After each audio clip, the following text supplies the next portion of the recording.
Alongside Brent Hubbs, I'm Austin Price for the VolQuest.com stock report on this Kentucky week. Merry Christmas, Hubbs. So, stock up for you this week would be what? Stock up for me is Las Vegas native Cedric Tillman, the senior receiver, has become really the focal point of this offense since the Alex Golesh and Josh Heupel decided to cut down the rotation. And he's obviously benefited from a production standpoint. He's got 7 catches for 152 yards and a touchdown against Alabama. Last 3 ball games played, 25 receptions, 378 yards, 3 touchdowns. Cedric Tillman, my stock up.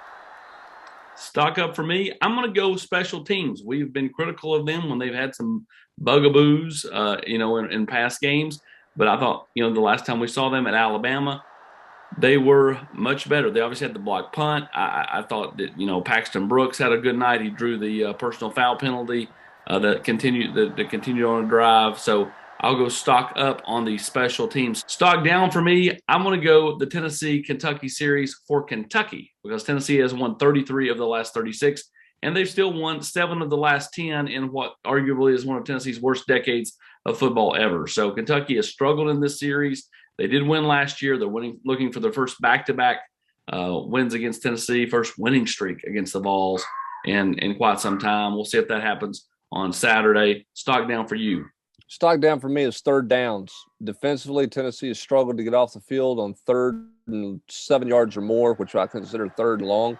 Last 2 weeks, they've given 18 third down conversions from that distance, 7 plus. And then offensively, they were in 3rd and short 5 times against Alabama and only converted 1 of those, and that was a busted play. So they were only 20% in 3rd down and 2 or less. Tennessee's got to find a way to stay on the field offensively if they get into 3rd and manageable. Defensively, get off the field. Defense doesn't want to play 100 snaps a game, Austin, and to do that, they got to help themselves and get off the field when the opportunity presents itself. Kentucky's not a very potent vertical passing team, so you get them in 3rd and 7 plus, that should be a win for the defense. Tennessee's got to capitalize on that.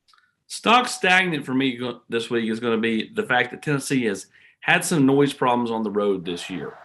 This atmosphere in Lexington won't be Bryant-Denny. It won't be the Swamp, but it can be decent. And so, how does the crowd affect a group, especially up front that had some problems? Cedric Tillman had a couple of them. Offensive line had a couple of them on the road here recently. So, avoiding those penalties that start you at 1st and 15 or take a 2nd and 2 into a 2nd and 7, to me, that's key. So stock stagnant, just handling the road noise. I know it's Lexington. I know it's not one of the best atmospheres, but it's not bad either. It's gotten better over the years. So Tennessee will have to avoid that early on. Stock stagnant for you.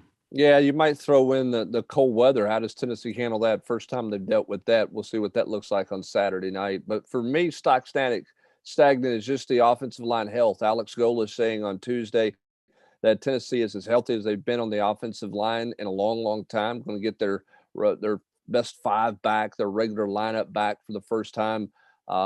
Really, when you think about it, since the season opener when Cooper Mays went down with that twisted ankle. But how healthy is that ankle? How healthy is Cade Mays' ankle?